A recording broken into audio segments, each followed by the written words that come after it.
وہ کیسے بازی نشانی ہے؟ کیونکہ اس سے پہلے پاکستان شام میں ہونے والی تبدیلیوں پر بیان بازی سے گریز کرتا رہا ہے، لیکن اب پاکستان جو ہے وہ کلیئرلی احمد الشرعی کی حکومت کو، جو کہ شام کے عبوری حکومت کے صدر ہیں، ان کو تسلیم کر رہا ہے۔ یہ وہی احمد الشرعی ہیں جن کی حکومت کو لانے میں 15 دن کی جو لڑائی تھی، جس کے بعد بشار الاسد کو ملک چھوڑ کے روس جانا پڑا، اس لڑائی میں بہت بڑا کردار ادا کیا تھا ترکی نے، قطر نے، عمان نے، بحرین نے اور سعودی عرب نے۔ ان سب کی معاونت سے ہی احمد الشرعی جو تھے وہ اس قابل بنے تھے کہ وہ وہاں پہ بشار الاسد کی حکومت کا قلعہ گما کر سکیں، ٹاپل کر سکیں اور حکومت میں آ سکیں۔ اب پاکستان اس ساری اسٹریٹجک پوزیشن میں کہاں کھڑا ہے، یہ جاننا بہت ضروری ہے۔ پاکستان اس وقت سعودی عرب سے بہت قریب ہے، پاکستان اس وقت قطر کے بھی بہت قریب ہے، اور قطر بھی سعودی عرب کے بعد کے ساتھ ساتھ احمد الشرعی کو، شام کی عبوری حکومت کو بہت سپورٹ کر رہا ہے۔ تو پاکستان سے بھی یہ کہا جا رہا ہے کہ وہ برملا اس کو سپورٹ کریں، اپنی سپورٹ کا ہر پلیٹ فارم پہ اظہار کریں، اور یہی وجہ ہے کہ کچھ عرصہ قبل اقوام متحدہ میں پاکستان کے سفیر نے یونائیٹڈ نیشن کے سیکرٹری جنرل سے ملاقات کی تھی اور اس بات پر زور دیا تھا کہ شام کے اوپر عائد جو پابندیاں ہیں اقوام متحدہ ان کو ہٹانے کی منظوری کرے۔ تو پاکستان کا جو رول ہے وہ مختلف پلیٹ فارمز پر جو ہے اس کو نظر میں رکھتے ہوئے سعودی حکومت کسی حد تک پاکستان کو اس بارے میں قائل کرنے کی کوشش کر رہی ہے اور کہہ رہی ہے کہ وہ شام کی عبوری حکومت کو سپورٹ کرنے کے لیے انٹرنیشنل لیول پر ان کا ساتھ دیں۔ تو مبصرین کے خیال میں یہ بات بھی اس حالیہ سعودی عرب کے دورے میں سامنے آئی ہے اور اس میں بھی بات چیت ہوئی ہے۔ اب آگے یہ ہونے والی پیش رفت سے اس بات کی اور تصدیق بھی ہو جائے گی کہ پاکستان کس کس پلیٹ فارم پہ شام پر عائد پابندیوں کو خاتمے کے لیے آواز اٹھاتا ہے۔ پاکستان کے لیے تھوڑی سی پریکیریس یا نازک سچویشن اس لیے بھی ہے کہ ایران جو پاکستان کا ایک ہمسایہ ملک ہے، وہ احمد الشرعی کے بارے میں یا شام میں جو ریجیم چینج کے بارے میں بہت ہی کوشس اپروچ رکھتا ہے۔ شام کی طرف سے بھی بہت کلیئر کوئی اسٹیٹمنٹ نہیں آئی ہے ایران کے لیے، نہ ہی ایران نے ہی کوئی بہت خوشائند اسٹیٹمنٹ دی ہے۔ دونوں ملکوں نے ایک دوسرے کے لیے خاموشی کا اظہار کیا ہے، لیکن دونوں ہی جانب کچھ خاص اعتماد کی فضا قائم نہیں ہے۔ ماضی میں ایران کے بشار الاسد کی حکومت کے ساتھ بہت ہی اچھے تعلقات رہے ہیں، لیکن احمد الشرعی کے دور میں ایران کے ان کے ساتھ کیا تعلقات ہوں گے یہ بھی واضح نہیں ہے۔ ماضی میں اگر دیکھا جائے تو ایرانی پراکسیز ایکٹیو تھیں شام میں، لیکن اب ایران کیسے دیکھ رہا ہے ان چیزوں کو؟ ایران ابھی اس پہ خاموش ہے، اور اگر پاکستان برملا سپورٹ کرتا ہے سیریا کو اور احمد الشرعی کی حکومت کو، تو اس میں ایران کا ری ایکشن کیا ہوگا یہ بھی دیکھنے والی بات ہے۔ تو یہ ہم نے آپ کو بتایا کہ سعودی عرب کے دورے میں جہاں باقی چیزوں کے بارے میں بات ہوئی، غزہ کے بارے میں بات ہوئی، وہیں شام کے بارے میں بھی بات ہوئی، اور مبصرین اس کے اوپر پاکستان کے اقدام کو بہت کلوزلی واچ کر رہے ہیں۔ بہت سے مبصرین نے آف دی ریکارڈ بریفنگ میں یہ بھی بات بتائی کہ شام میں جو رجیم چینج ہوا اس میں ترکی کے ساتھ ساتھ پاکستان نے بھی کچھ معاونت کی۔ وہ معاونت کیا تھی یہ شاید آنے والا وقت بتائے گا، لیکن یہ باتیں کی جا رہی ہیں۔ آگے بڑھتے ہیں، غزہ کو دیکھتے ہیں۔ غزہ میں جہاں پوری مسلم دنیا عید بنا رہی تھی، وہیں غزہ کے عوام جو ہے وہ بمباری برداشت کر رہے تھے۔ وہیں غزہ کے عوام کے لیے اس عید میں بھی سوائے تکلیف دکھ کے کچھ اور نہیں تھا، اور پوری مسلم امہ مل کے بھی اسرائیل کو نہیں قائل کر سکی کہ غزہ میں جنگ بندی ختم ہو، اور غزہ میں جو ایک بلڈوزر چلا ہوا ہے، جو غزہ کی پوری پٹی ملبے کا ڈھیر بن گئی ہے، وہاں کے لوگوں کو کسی حد تک ریلیف پہنچایا جا سکے۔ ان تمام چیزوں کو دیکھتے ہوئے خوشیاں کافی حد تک ماند ہو جاتی ہیں۔ جب آپ غزہ کی ویژولز دیکھتے ہیں تو وہ لرزا دینے والے ہیں۔ آگے بڑھتے ہیں، دیکھتے ہیں کہ غزہ میں آگے کیا ہوتا ہے، وہ کیسے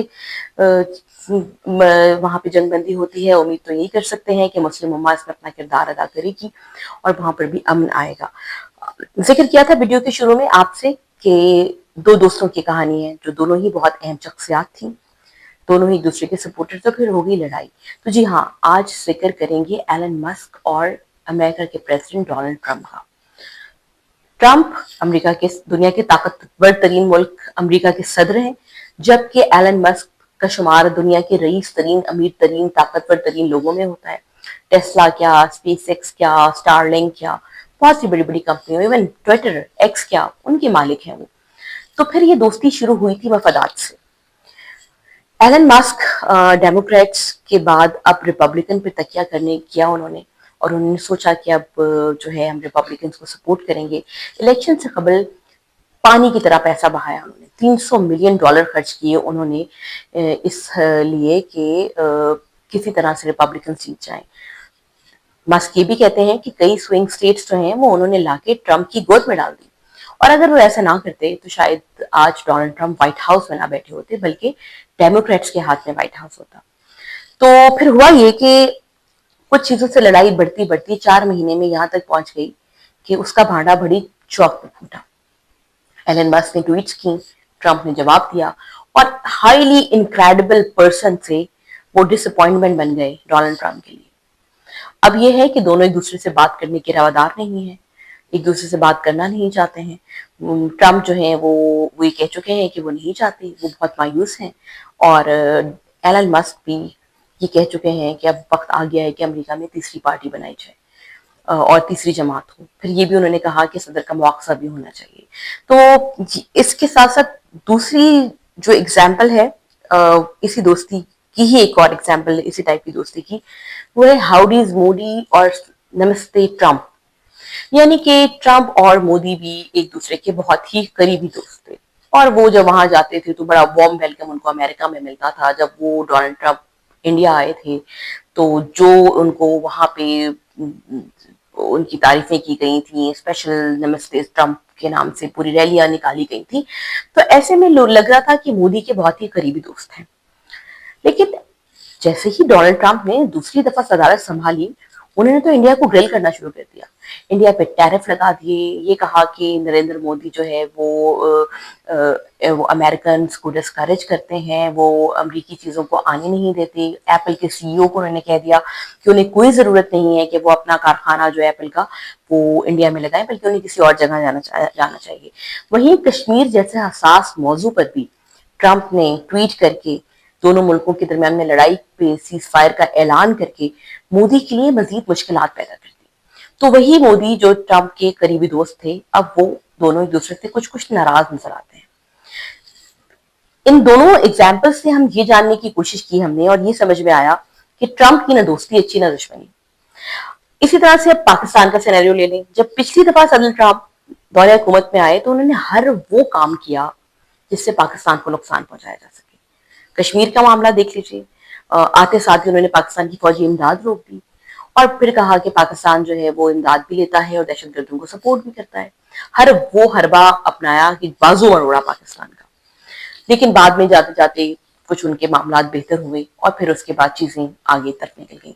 لیکن اس دفعہ جب جیسے ہی وہ حکومت میں آئے, آنے کے بعد وہ پاکستان کی کئی جگہوں پہ تعریف کر رہے ہیں, اور پاکستان بھی ان تعریفوں سے بہت خوش ہے.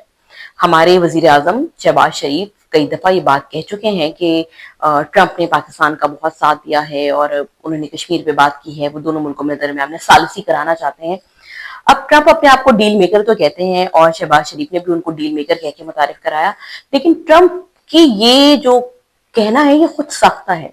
ابھی تک کوئی بہت بڑی ڈیل کرانے میں وہ کامیاب نہیں ہو سکے ہیں, اور وہ بہت جلدی ہی اپنی کہی ہوئی باتوں کو بھول بھی جاتے ہیں, اس سے یو ٹرن بھی لے لیتے ہیں, اور اپنے ہی دوستوں کو بازار چوراہے میں لا کے ذلیل بھی کر دیتے ہیں. تو پاکستان کے لیے اہم سبق یہ ہے کہ وہ اس گولڈن اپرچونٹی کا فائدہ ضرور اٹھائے, لیکن کسی بھی قسم کے خاموں خیال اور کسی بھی خواب کی دنیا میں نہ رہے, بلکہ حقیقت کی اس میں زندگی میں قدم رکھے اور حقیقت سے چیزوں کا جائزہ لے, اور اپنے ریلیشنز کو بہت ہی کیلکولیٹڈ طریقے سے دیکھے. یہی ایک ایگزامپل ہے کہ پاکستان نے کچھ دنوں پہلے بٹ کوائن کے اوپر ایک کونسل بنا دی, اور کہا کہ وہ but coin reserve strategic reserve بنائیں گے. وزیر اعظم نے خصوصی معاون بھی مقرر کر لیا. بلال بن ثاقب جو ہیں وہ خصوصی معاون ہیں, وہ امریکہ گئے ہوئے ہیں اور بات چیت کر رہے ہیں, لیکن پاکستان میں بٹ کوائن اور کرپٹو کرنسی کا کوئی لا ہی موجود نہیں ہے. تو یہ بھی جو پاکستان نے اسٹیپ لیا ہے بٹ کوائن اور کرپٹو کونسل بنانے کا, یہ بھی ٹرمپ انتظامیہ اور خاص کر کے ٹرمپ کی خوشنودی حاصل کرنے کے لیے, کیونکہ ڈونلڈ ٹرمپ کرپٹو کو پسند کرتے ہیں, کرپٹو کے حق میں انہوں نے باتیں کی ہیں, کرپٹو کو لیگلائز کرنا چاہتے ہیں. تو پاکستان کو لگتا ہے کہ اگر ڈونلڈ ٹرمپ اس کو پسند کرتے ہیں اور ہم بھی اس میں آگے بڑھیں گے تو ہم ایک نیشنل سٹیج پہ ایک پرو کرپٹو اور کرپٹو کے فیور میں آوازیں اٹھائیں گے. لیکن پاکستان کے لیے یہ ایک بہت ہی نازک چیز ہے. اس کے لیے